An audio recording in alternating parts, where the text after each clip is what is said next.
Kozhikode corporation 49-ാം ward ബേപ്പൂരിൽ തദ്ദേശ തെരഞ്ഞെടുപ്പ് അംഗം മുറുകി. സീറ്റിൽ വിജയം നിലനിർത്താൻ ഇടതുപക്ഷവും വാർഡ് പിടിച്ചെടുക്കാൻ UDF-ഉം NDAയും പ്രചരണം ശക്തമാക്കി. കോഴിക്കോട് കോർപ്പറേഷൻ 49-ാം ഡിവിഷൻ ബേപ്പൂർ നിലവിൽ CPIM സീറ്റാണ്. കഴിഞ്ഞ 5 വർഷമായി വാർഡിൽ നടപ്പാക്കിയ വികസന പദ്ധതികൾ ജനങ്ങൾക്ക് ബോധ്യപ്പെടുത്തിയും വികസനം തുടരുമെന്ന് വാക്ക് നൽകിയുമാണ് വാർഡ് നിലനിർത്താൻ നിയോഗിക്കപ്പെട്ട CPIM സ്ഥാനാർത്ഥി രജനി തോട്ടുങ്കൽ വോട്ടർമാരെ കാണുന്നത്. നല്ല അഭിപ്രായമാണ്.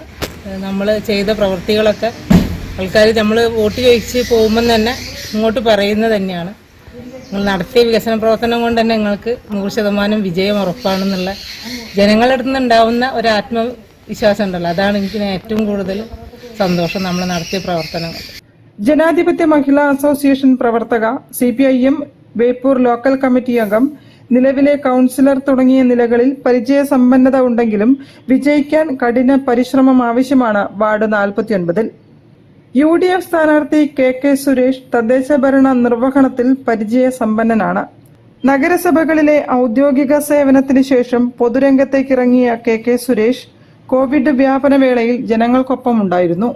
നിരവധി സംഘടനാ സാരഥിയായും പ്രവർത്തിക്കുന്ന KK സുരേഷ് വാർഡിലെ മാറ്റത്തിനായാണ് വോട്ട് ചോദിക്കുന്നത്. ജനകീയമായിട്ടുള്ള ഒട്ടനവധി വിഷയങ്ങളുണ്ട്. അത് ഗൃഹസന്ദർശന ഭാഗമായിട്ട് നമ്മളത് കൃത്യമായിട്ട് മനസ്സിലാക്കിയിട്ടുണ്ട്. അതിൽ ഏറ്റവും പ്രധാനപ്പെട്ട ഒരു കാര്യമാണ് നമുക്ക് കൃത്യമായി ഈ തീരദേശ ഹൈവേ, അതിൻ്റെ നമ്മുടെ ഈ പ്രദേശത്ത് കടന്ന തീരദേശ ഹൈവേ, അത് വീട് നഷ്ടപ്പെട്ട, സ്ഥലം നഷ്ടപ്പെട്ട കുടുംബങ്ങൾക്ക് നഷ്ടപരിഹാരം അനുവദിക്കുന്നതിനുള്ള ഒരു ഏറ്റവും തുച്ഛമായ തുക, ഒരു 10 ലക്ഷം രൂപയാണ്.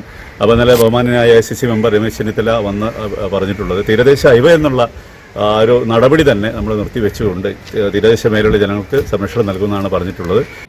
NDA സ്ഥാനാർത്ഥി ഷിനു പിണ്ണാണത്ത് നാട്ടുകാർക്ക് സുപരിചിതനാണ്. യുവമോർച്ച യൂണിറ്റ് ചുമതല മുതൽ ജില്ലാ ഭാരവാഹി, BJP നിയോജക മണ്ഡലം സെക്രട്ടറി, പ്രസിഡന്റ് തുടങ്ങിയ നിലകളിൽ നിന്നും നിലവിൽ BJP ജില്ലാ ട്രഷററാണ്. മാറ്റത്തിനായി വോട്ടഭ്യർത്ഥിക്കുന്ന NDAയും തെരഞ്ഞെടുപ്പ് പ്രചരണ രംഗത്ത് സജീവമാണ്.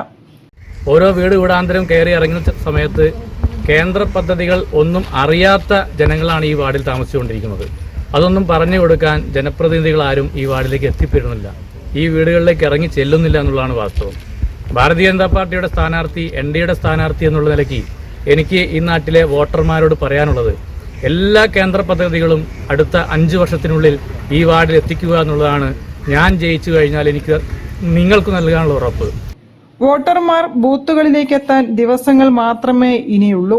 ശേഷിക്കുന്ന ഓരോ മണിക്കൂറും വിലപ്പെട്ടതാണ്. ഓരോ മുന്നണികളും സ്ഥാനാർത്ഥികളും വിജയത്തിൽ കുറഞ്ഞൊന്നും പ്രതീക്ഷിക്കുന്നില്ല. News bureau, Beypore. ഒരു ഇടവേള. ക്യാൻസറിനെതിരെ പൊരുതാനായി കാലിക്കറ്റ് സിറ്റി സർവീസ് സഹകരണ ബാങ്കും MVR ക്യാൻസർ സെന്ററും സംയുക്തമായി അവതരിപ്പിക്കുന്ന ക്യാൻസർ ചികിത്സാ സഹായ പദ്ധതിയാണ് മാസ് കെയർ.